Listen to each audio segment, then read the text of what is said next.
What's good, everyone? Welcome back to the channel. You read the title, so you know what this video is going to be about. It's been a few days since the fight happened, and let me just say that it wasn't exactly what I thought. I figured that Bam would pull off the victory, but I did not expect it was going to be such a one-sided fight. Obviously, the guy who did score a knockdown, and besides that round, I don't think that he won another round. Maybe he might have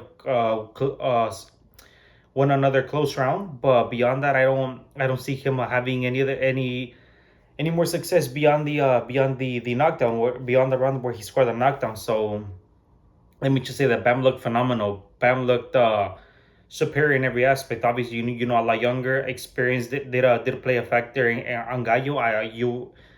I was able to, and not just myself. I'm pretty sure everyone that's really into the sport and can understand the sport, they were able to see that there was moments where experience played a big role in Gallo. He was able to survive in some rounds that I saw that he was quite hurt, and I figured that Bam would end it right then and there. He was able to survive. Obviously, at the end of the fight, Bam just hit the right button. He right on the button, as they call it, right on that left hook to the body does it. That liver punch is something else. It paralyzes you if you've never been hit to the body, if you never boxed. It's a feeling that I can't explain. It's a feeling that I don't wish upon anyone. Obviously, being within the sport, that's almost impossible. But hey, Bam looked amazing. Like I said, Bam did wonderful. From everything, angles, countering, punching upstairs, downstairs. Just took out another legend and another Hall of Famer in Gallo. So he's the real deal. He's definitely the real deal. But back to the main reason for this video. I've been hearing a lot of talks of the potential showdown in the future between him and the monster from Japan, Inoue, Naoya Inoue, one of my favorite fighters as of right now as well. Do I think it's a possibility? I'm gonna get to that. I honestly don't think the fight will happen. Why? I'm gonna go ahead and give you guys a lot of details why I think it doesn't happen. One, I'm gonna start with Inui. I think Inui is in a position where I don't want to say towards the end of his career, but in a position where he's looking for the biggest fights out there that he can make the most income, and I don't blame him.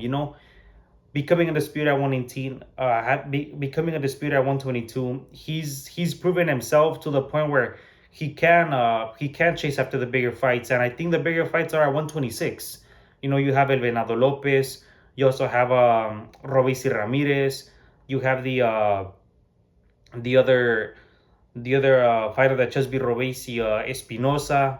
So there's a lot of fights out there that at 126 that benefit Inui money wise. At 122, I don't think there's much left for him. I heard that he had a mandatory, or that he had signed a contract to fight another opponent. I think that might be a mandatory, or just like something on the contract with his promoter. But beyond that, his money fights are at 126. Fireworks. It's 4th of July tomorrow, so they're we got the fireworks going on here. And I'm pretty sure that's basically everywhere in the country. But back to the video. I don't see Inui staying at 122 for too long. Maybe one fight, possibly two at most, and he moves up to 26. I think he does move up, and I think that he chases the biggest fights up there. I don't blame him. And if I was his advisor manager, I would encourage him to do that. Bam, he's at 115 right now. Obviously, in the smaller weight classes, you don't have to gain so much weight, and it's not that many pounds of a difference when you move up to a different weight class. Like, if we go from 112 to 115, that's only 3 pounds, compared to, like, if you're gonna go from 160 to 168 in the bigger weight classes at middleweight and super middleweight, that's 8 pounds of a difference. So although it's only 3 pounds, or although it's less pounds in the smaller weight classes, it's still two different weight classes. Or yeah, two different weight classes, from 115, 118, 122. That's two weight classes. Bam just moved back up to 115, since his first title was won at 115 against Cuadras. He just moved up, so I think that he said it himself. He's gonna try to unify the division. After he takes care of that, he might try to go for a disputer, or try to move up to 118.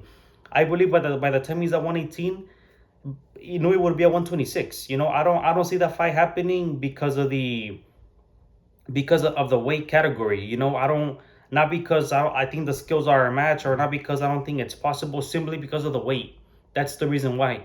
I hear a lot of talk of Crawford versus Canelo. those are those are comments or questions or even mythical matchups that aren't even worth the time imagining or trying to come up with. It's nonsense. Crawford versus Canelo. Come on, Crawford's barely moving up to 154.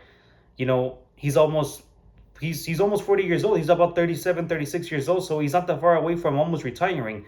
Obviously, for him, it benefits him. Yes, going to 168 and chasing the big money fight against Canelo. But Canelo has other big money fights that he can create,